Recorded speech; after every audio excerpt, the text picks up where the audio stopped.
senhores telespectadores, os horizontes da memória hoje são aqui no Museu dos Coches. Sabem que este Museu dos Coches é o mais famoso dos museus portugueses em todo o mundo, e por uma razão, é que a coleção de coches reais que aqui se guarda é a mais rica que existe em qualquer país do mundo. Não deixa de ser um pouco surpreendente, porque, enfim, os reis portugueses tiveram sempre privações e dificuldades, mas lá que a coleção dos coches é rica, é. Como veem, esta grande casa em que isto está, é uma sala de grandes dimensões, tem uma explicação. É que outrora não era propriamente uma sala. Isto era o picadeiro do Palácio Real. Era aqui que o rei, e naturalmente, enfim, os seus amigos, faziam exercícios equestres, a arte da cavalaria. Chegou assim até ao reinado de Dom Carlos. E foi a mulher de Dom Carlos, a rainha Dona Amélia, quem, primeiro ela não gostava realmente muito de ter os cavalos aqui, e em suma, ela insistiu muito com o rei em acabar com o picadeiro aqui dentro do palácio e guardar aqui os riquíssimos coches reais que estavam a apodrecer por essas cavalariças. Por isso, o museu deve-se principalmente à rainha Dona Amélia. Ela merece ser lembrada.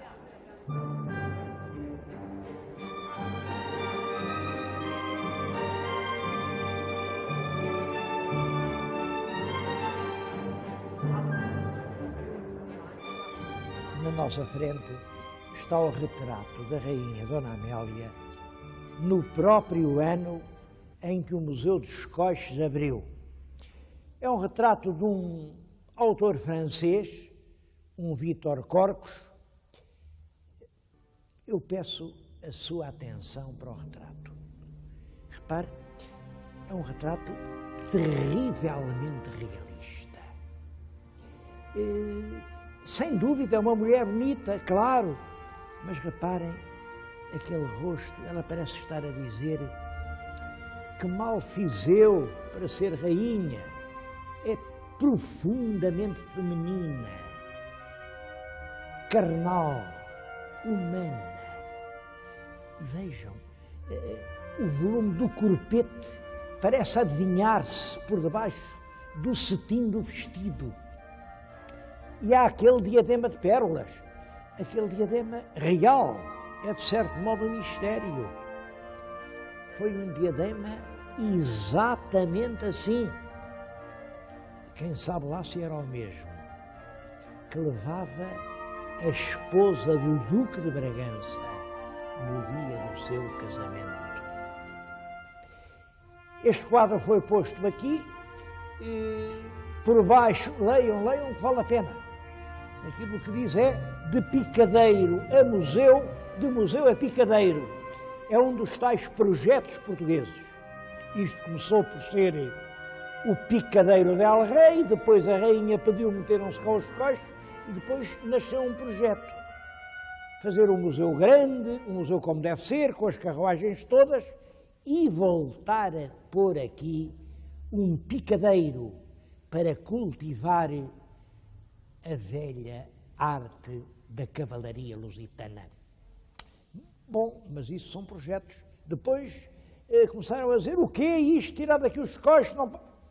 Nesta altura está aquela parede pintada a dizer de museu a picadeiro, mas o projeto está parado. Qualquer dia o projeto do Museu dos Coches fica assim como o projeto do Alqueva. Daqui a 50 anos ainda havemos de estar a perguntar: picadeiro ou museu? É melhor os cavalinhos ou agora põem-se os coches, os cavalinhos? Portugal não consegue ultrapassar este sistema da hesitação permanente.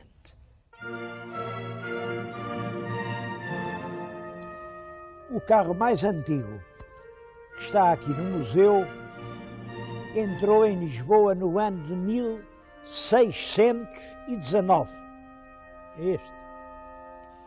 O mais moderno é o carro que trouxe ao rei Dom João VI, já depois da Revolução Liberal, em 1824. Reparem que entre estas datas, 1619, 1824, ficam 205 anos. São 2 séculos de história de Portugal que se podem evocar aqui nestas carruagens.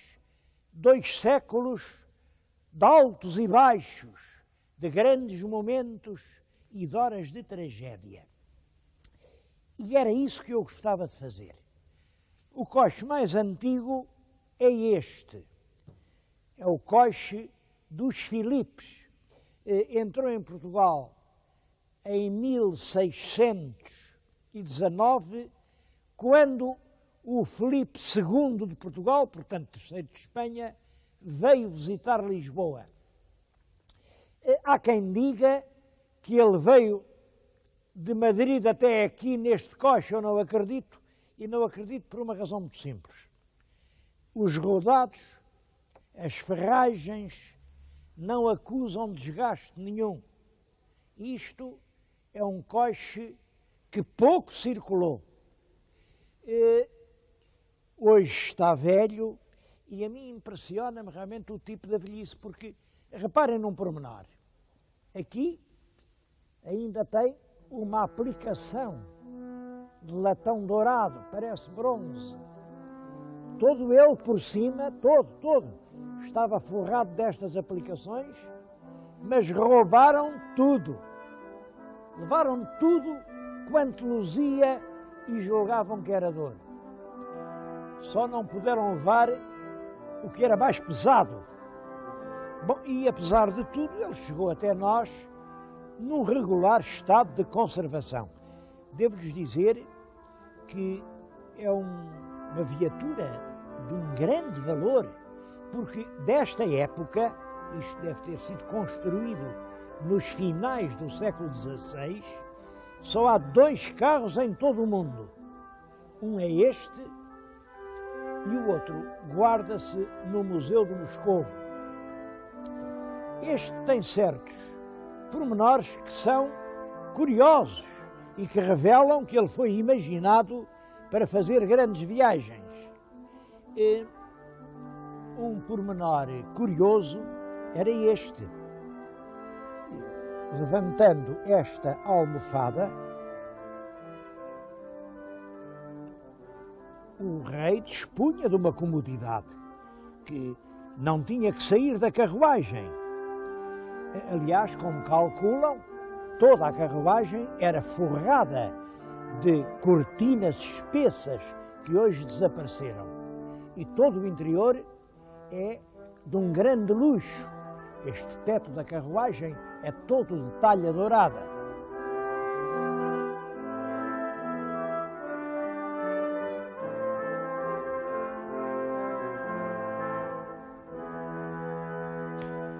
O domínio filipino, como sabem, durou até à restauração, que foi em 1640.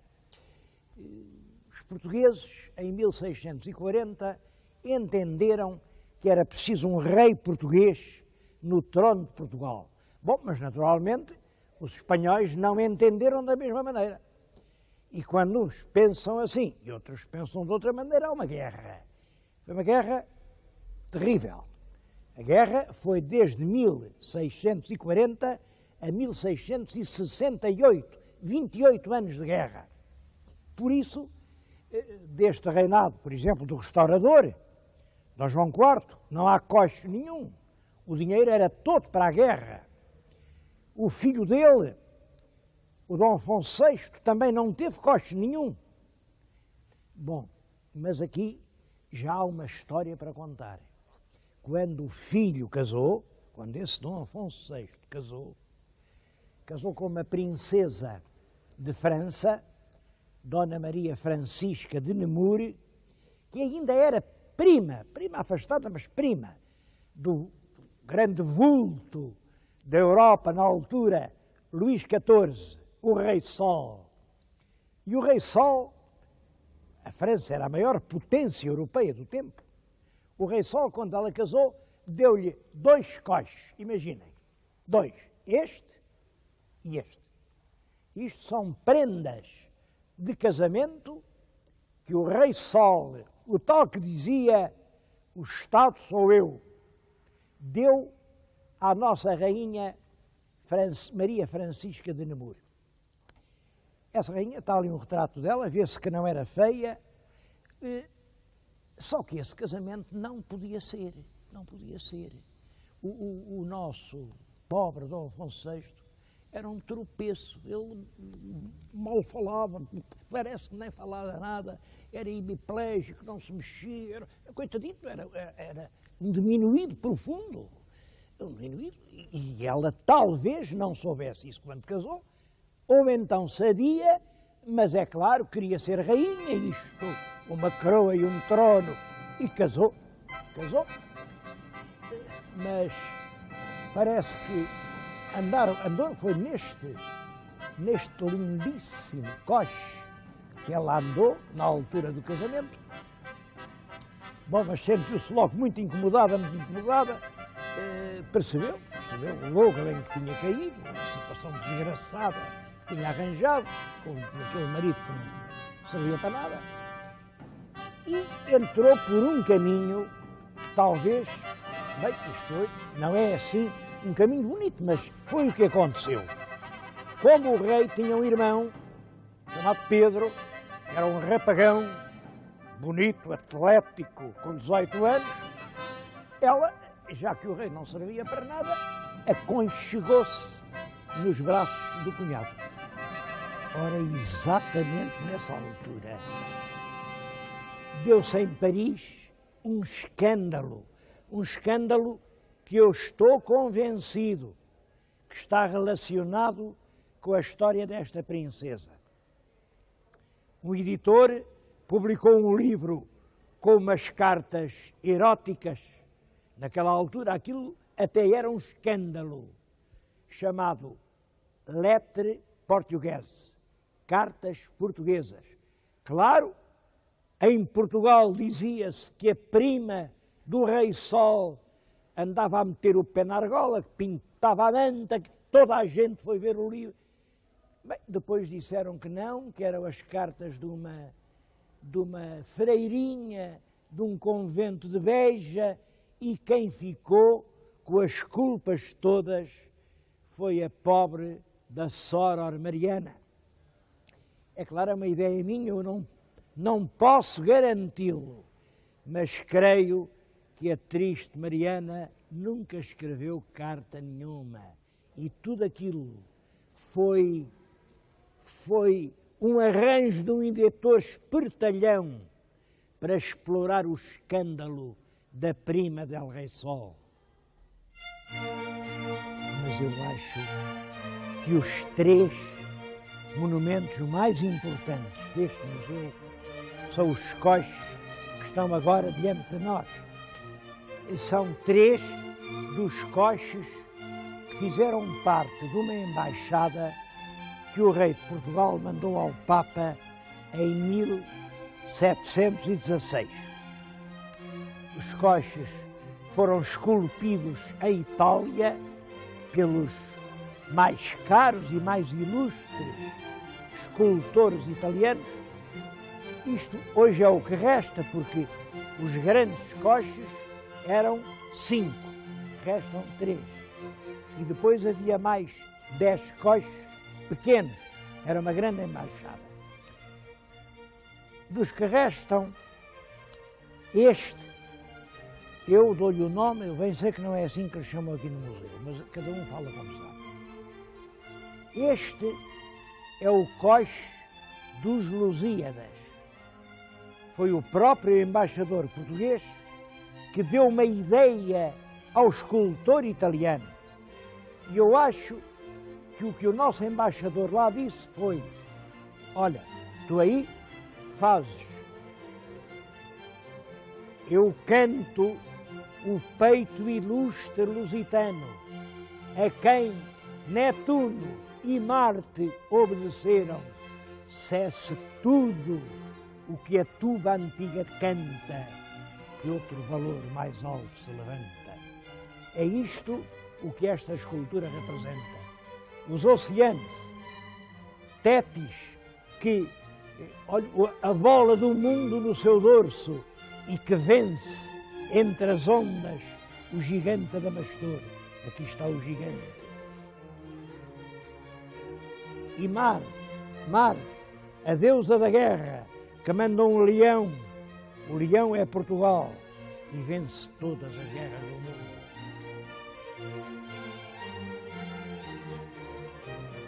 O outro coche é o de Lisboa. É além que vem Lisboa. Está sentada num trono. Reparem que a saia não é da cor do mar, é da cor do ouro. Está a ser coroada pela deusa da fama. Está a ser servida pela divindade da abundância.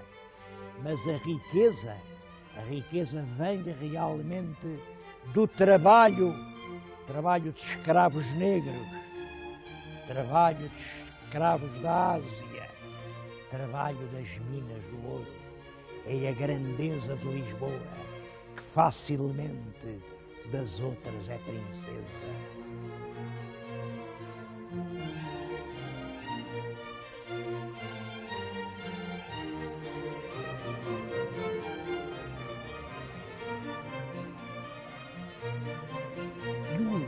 O último coche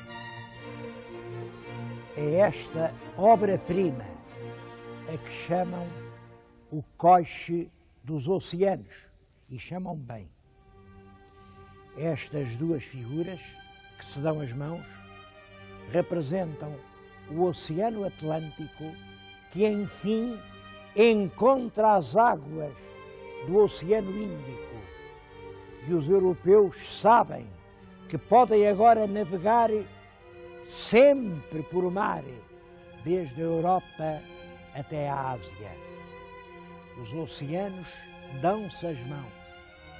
Além é Apolo quem aponta um destino. E é assim, nesta rota dos oceanos, que caminha o embaixador de Portugal.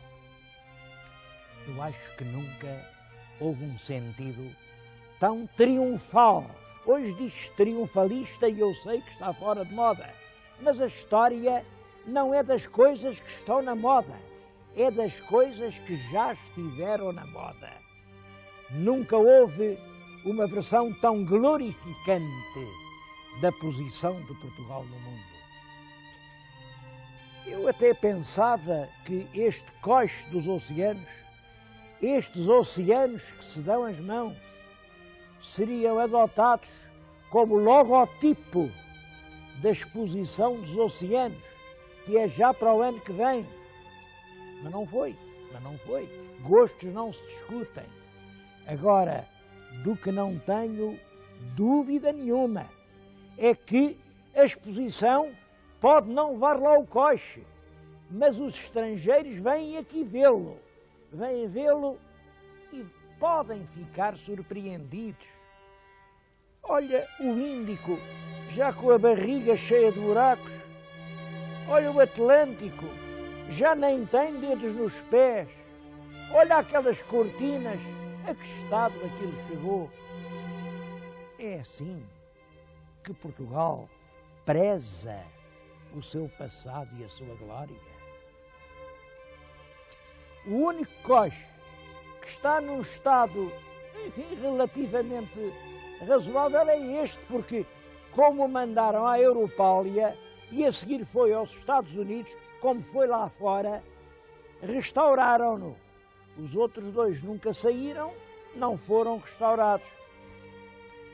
Mas vocês não veem que há o perigo de dizerem que a gente só se importa com o que se vê lá fora.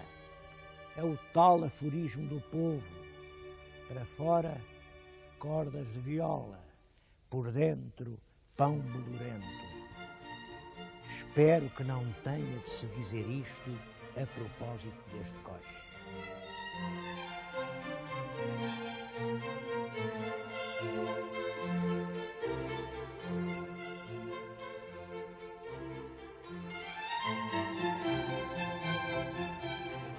Com a Revolução Francesa, acabou o tempo dos coches. Devo-lhes dizer que aqui em Portugal, o Marquês de Pombal já não gostava muito de coches. Eu tenho aqui, neste pequeno livro, uma lei do Pombal em que proíbe de se andar num carro com mais de uma parelha atrelada. Uma parelha são 2 cavalos.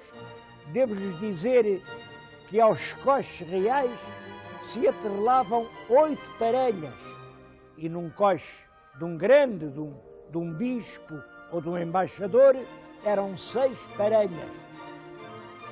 Por isso, o último verdadeiro coche que houve em Portugal, eu penso que foi este.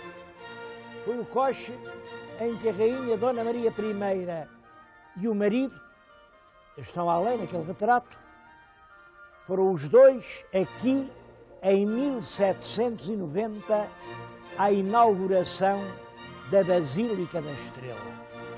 Eles não sabiam, mas foi a última grande festa do absolutismo em Portugal. Começou o drama da Europa, a guerra sangrenta, a corte sai de Lisboa, é o Brasil, são as invasões, é a Revolução Liberal, e é certo que o rei volta, mas quando percorre Lisboa, a multidão já diz estranhas saudações. O rei voltou, mas palha não achou e aos coices começou. Por isso, o carro em que Dom João VI percorre Lisboa, podem vê-lo, ele está além, mas reparem, aquilo já não é um coche.